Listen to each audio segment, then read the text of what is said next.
الحمد لله كفى وسلام على أشرف الأنبياء والمرسلين أما بعد.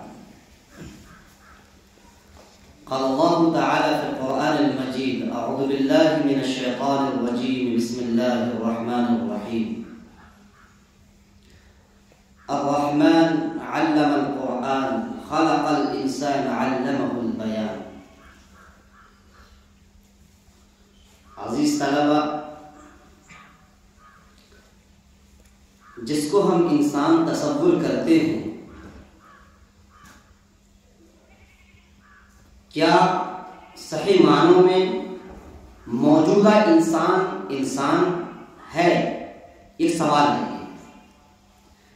اور انسان کہا کسے جاتا ہے؟ وہ طلبہ جو ہمارے عربی سے دلچسپی رکھتے ہیں انہیں معلوم ہے کہ انسان یا تو نسیان سے ماخوذ ہے یا انس سے ماخوذ ہے. اگر انسان نسیان سے ماخوذ ہے، نسیان کے معنی بھولنے کے ہے، یعنی انسان کے اندر بھولنے کا مرض ہوا کرتا ہے، بھولنے کی بیماری ہوتی ہے اور بھول کر وہ غلط کام کر لیتا ہے.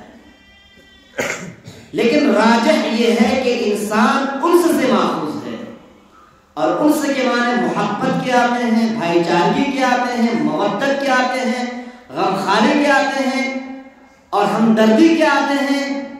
اس کا مطلب یہ ہوا کہ انسان وہی ہوا کرتا ہے جس کے اندر محبت کا جذبہ ہو، انسان وہی ہوا کرتا ہے جس کے اندر غمخواری کا جذبہ ہو، انسان وہی ہوا کرتا ہے جس کے اندر ایک قلب ہو تو دھڑک رہا ہو، ایک دل ہو جو سامنے والوں کے لیے دھڑک رہا ہو، وہ پریشان حال کو دیکھ کر رو رہا ہو.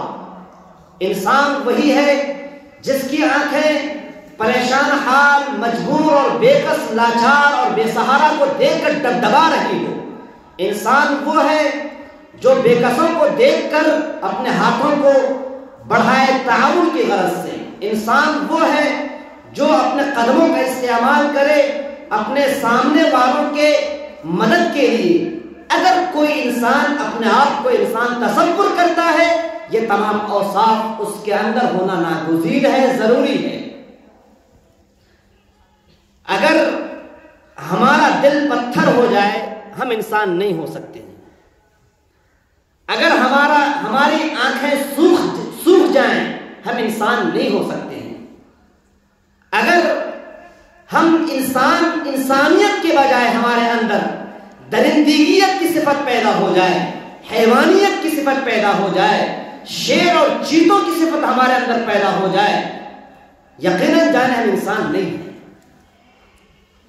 بنگلوں کا ہو جانا، دولت کا ہو جانا، کارخانوں کا ہو جانا، ایروپلین سے سفر کرنا، اے سیوں کا سہارا لینا اور آگے پیچھے ایک غلمان اور بھیڑ اور ہٹو بچوں کی آواز بلند کرنا، باوجود اس کے کہ اگر ہمارے اندر انسانیت نہیں ہے، ہم سامنے والوں کو دیکھ کر ہم پریشان نہیں ہوتے ہیں، سامنے والوں کی مجبوری کو دیکھ کر ہمارے اندر ایک انسانیت کی کیفیت پیدا نہیں ہوتی ہے، تو یقیناً جانیں یہ دولت، یہ بنگلے آپ کو انسان نہیں بنا سکتے ہیں.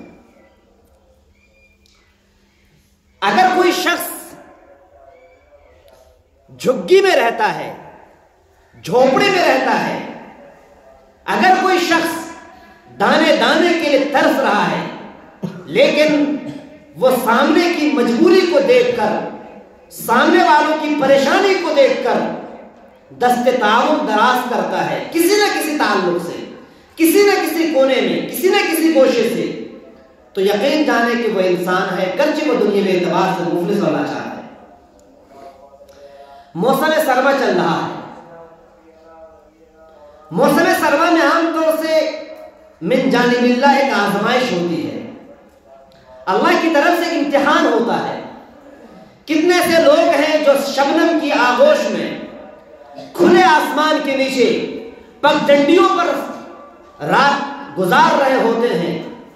کتنے سے لوگ ہیں جو رکشوں پر رات گزارتے ہیں، جبکہ ان کے پاس نہ کمبل ہوا کرتا ہے، نہ سوٹر ہوا کرتا ہے، نہ لحاف ہوا کرتا ہے۔ کتنے ایسے معصوم بچے ہیں جو معصوم بچے اپنی ماں سے کہہ رہے ہوتے ہیں، ماں ہمارے والد اس دنیا سے چلے گئے، اگر ہمارے والد ہوتے تو ہمارے پاس بھی اچھا سا کپڑا ہوتا، ہمارے پاس بھی سوٹر ہوتا، ہمارے پاس بھی جوتا ہوتا، ہمارے پاس بھی موزے ہوتے۔ ماں پڑوس کے بچوں کو دیکھے، ان کے کپڑے کتنے مہنگے ہیں، ان کا سوٹر کتنا مہنگا ہے، ان کی جیکٹ کتنی مہنگی ہے، اور یہ کہتے ہوئے اس کی آنکھوں سے آنسو کے قطرے ٹپکنے لگتے ہیں۔ بیچاری ماں الگ رونے لگتی ہیں اور وہ اپنے ہاتھوں کو اٹھاتی ہیں پروردگار کے سامنے اور کہتی ہیں، پروردگار میرے معصوم بچے نے کون سا ظلم کیا تھا کہ ان کے والد کو آپ نے لے لیا؟ کیا جواب دیں گے قیامت کے روز جب کہ آپ کے گریبان کو پکڑا جائے گا اور کہا جائے گا کہ میں ننگا تھا، تو نے مجھے کپڑا نہیں پہنایا، میں پیاسا تھا، تو نے مجھے پانی نہیں پلایا، مجھے ٹھنڈک کا احساس ہو رہا تھا، تیرے پاس لحاف ایک نہیں، دو نہیں، کئی لحاف، کئی گدے تمہارے پاس ہوا کرتے تھے، لیکن تم نے ہماری پرواہ نہیں کی۔ کیا جواب دیں گے قیامت کے روز؟ کیا ہمارے ماں بہن ایسے بچے نہیں ہوں گے؟ کیا ہمارے ماں بہن ایسے طلبہ نہیں ہیں؟ کیا ہمارے گاؤں محلے میں اور بستی میں ایسے چھوٹے معصوم بچے نہیں ہیں جو رات کی تنہائی میں رو رہے ہوتے اپنے ماں کے قدموں کے پاس بلک بلک کر اور کہہ رہے ہوتے ماں ٹھنڈی لگ رہی ہے، اور ماں کی آنکھوں سے آنسو جاری ہو رہے ہوتے ہیں؟ آپ کیا جواب دیں گے قیامت کے روز؟ ان معصوم بچوں کے آنسوؤں سے پروردگار کا عرش ہل رہا ہوتا ہے، ساتوں آسمان ہل رہے ہوتے ہیں، زمین ہل رہی ہوتی ہے، شجر و حجر ہل رہے ہوتے ہیں، فرشتے رو رہے ہوتے ہیں، اور آپ ہیں کہ جو عیش اور تنعم کی زندگی گزار رہے ہوتے ہیں۔ کیا جواب دیں گے قیامت کے روز؟ کیا یہ انسان نہیں ہے؟ کیا یہ اللہ کے بندے نہیں ہیں؟ کیا ان کو ہم لوگوں نے چیتے سمجھ رکھا ہے؟ ان کو ہم لوگوں نے یہ سمجھ رکھا ہے کہ جس طریقے سے کتوں کو گرمی سردی کا احساس نہیں ہوتا ہے، ان بچوں کو بھی جو یتیم ہے ان کو بھی سردی کا احساس نہیں ہوتا ہے؟ کتنے ایسے لوگ ہیں جو بچے تو نہیں بڑے ہیں لیکن اپنے بچوں کی خاطر رات میں پگڈنڈیوں پہ سہارا لینے پر مجبور ہوتے ہیں؟ کتنے ایسے کسان ہیں ہمارے ماں باپ میں سے؟ میں نے بار بار یہ بات کہی، دیدہ و شنیدہ باتیں ہیں، دیکھی بھی باتیں ہیں، سنی بھی باتیں ہیں، اور سننے سے زیادہ اس کا تعلق مشاہدے سے ہے۔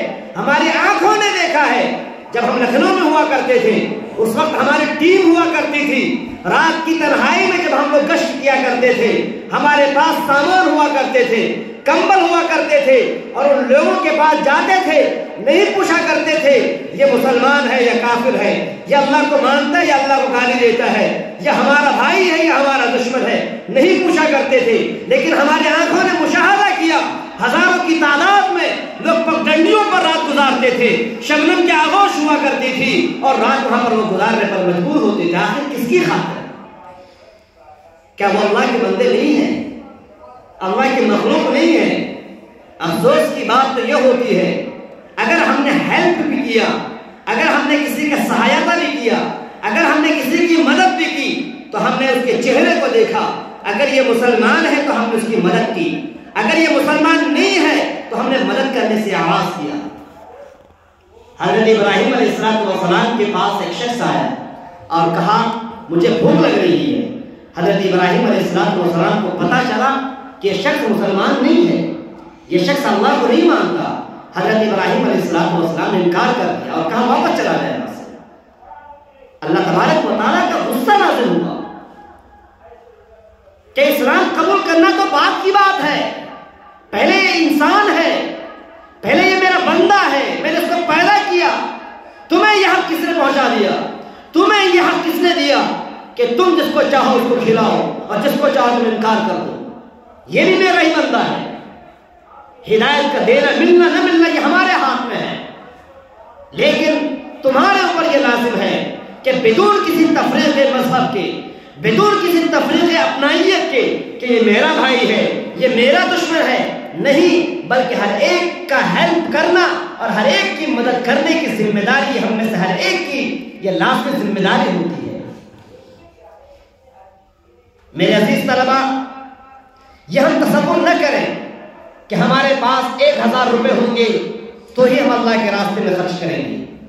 قرآن تو کہتا ہے کہ اللہ نے اگر آپ کو 1 روپیہ بھی دیا ہے آپ 10 پیسے خرچ کر دو۔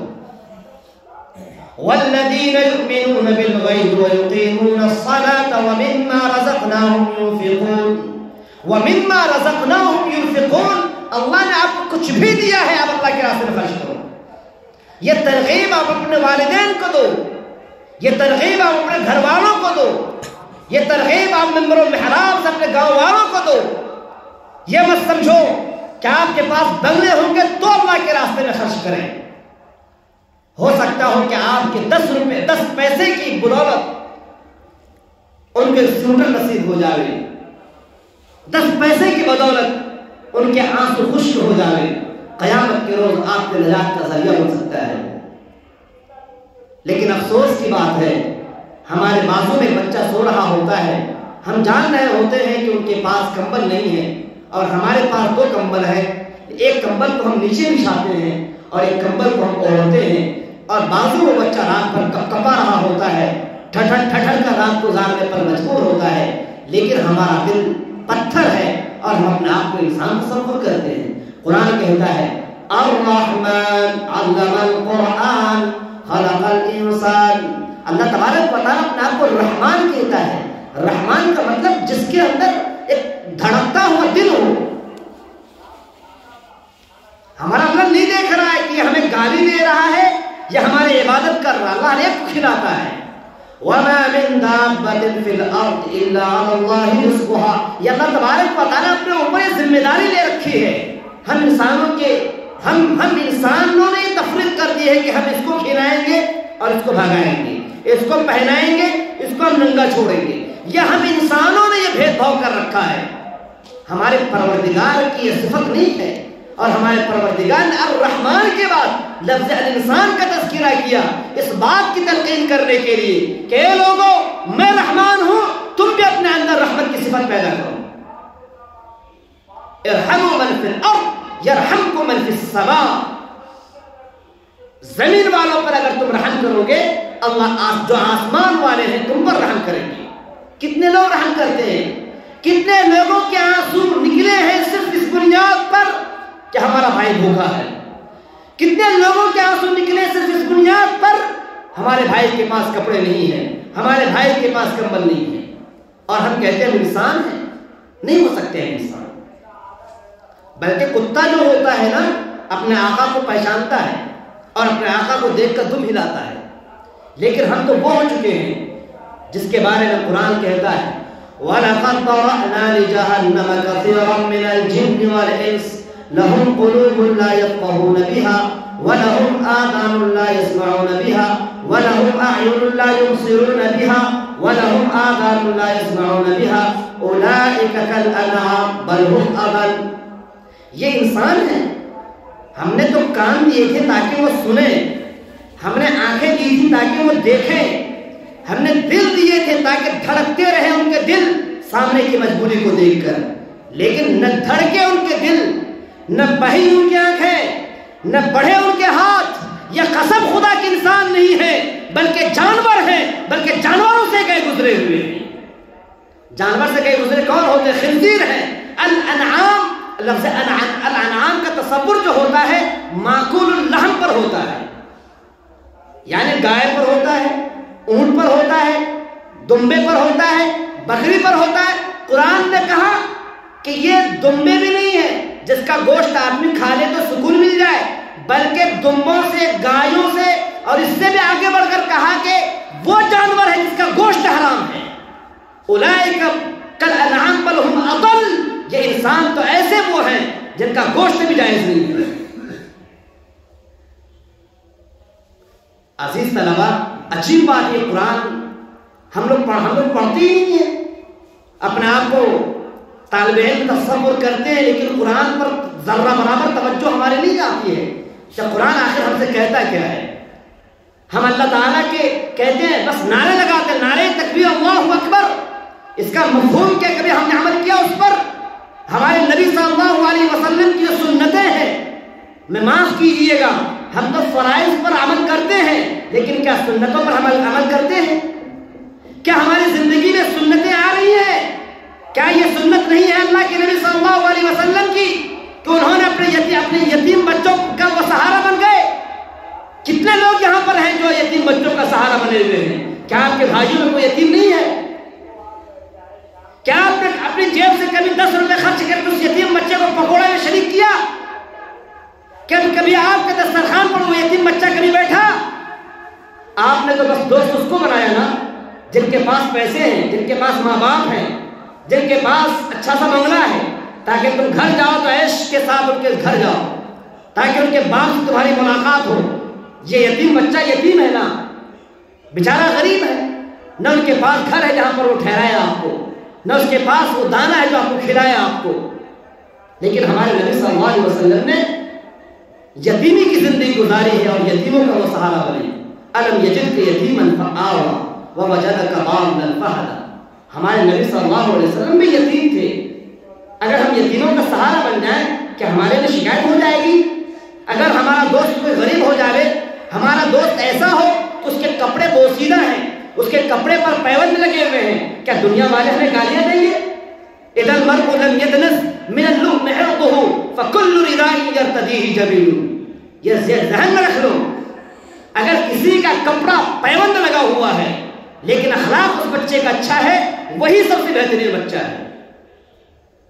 اور پیسے والے مالدار لوگ جن کے کپڑے 300 روپے میٹر نہیں 1000 روپے میٹر کپڑے ہوں لیکن اخلاق ان کے اخلاق رذیلہ کا وہ حامل ہے, ان کے اندر خباثت بھری ہوئی ہے, ان کے کیریکٹر وہ کیریکٹر لیس شخص ہے, ایسوں سے دوستی کرنا گویا کہ آپ خنزیر سے دوستی کر رہے ہیں. مجھے معاف کیجئے گا میرے الفاظ کچھ تلخ ہو رہے ہیں لیکن حالات ایسے ہیں, خواہ وہ حالات, وہ احوال, وہ ظروف جو ہمارے مدرسے کے ہوں یا مدرسے کے باہر آپ تصور کر لیں, ہمارے سوسائٹی کو دیکھ لیں, آپ اپنے گھر کو دیکھ لیجئے, اپنے گھر سے باہر نکل کر اپنے پڑوسیوں کو دیکھ لیجئے کہ ہمارے باپ نے ہماری ترقی کی وجہ سے کبھی کسی غریب کی مدد کی.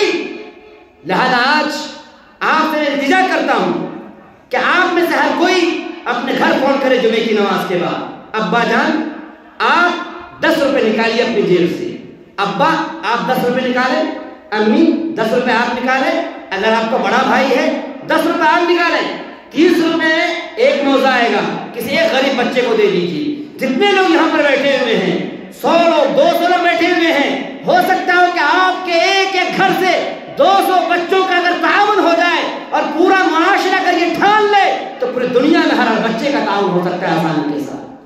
لیکن جب ہم یہی تصور کر لیں گے کہ ہیلتھ کی ذمہ داری ہمارے تو ہے نہیں, ہمارا بس پیٹ ہے, ہم تو بس جانور ہیں, ہم انسان رہے کہاں, ہم تو بس درندے ہیں جو چیڑ پھاڑ کرنے والے ہیں.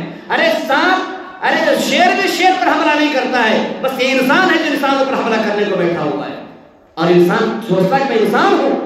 میں نے صاف کہا, اگر یہ انسان اس کے اندر دھڑکتا ہوا دل نہیں ہے, اگر یہ انسان آنکھیں روتی بھی اس کے پاس نہیں ہے, میں قسم کھا سکتا ہوں یہ انسان نہیں بلکہ درندہ ہے, بلکہ درندہ سے بھی خطرناک ہے یہ. لہذا اپنے اندر انسانیت پیدا کرو, اپنے پاس ڈبڈباتی ہوئی آنکھیں لاؤ, اپنے پاس اپنے دل کے اپنے سینے کے اندر دھڑکتے ہوئے دل کو پیدا کرو. اللہ تبارک و تعالی ہمیں عمل کرنے کی توفیق عطا فرمائے. 5 منٹ باقی, آپ اپنی سنتوں سے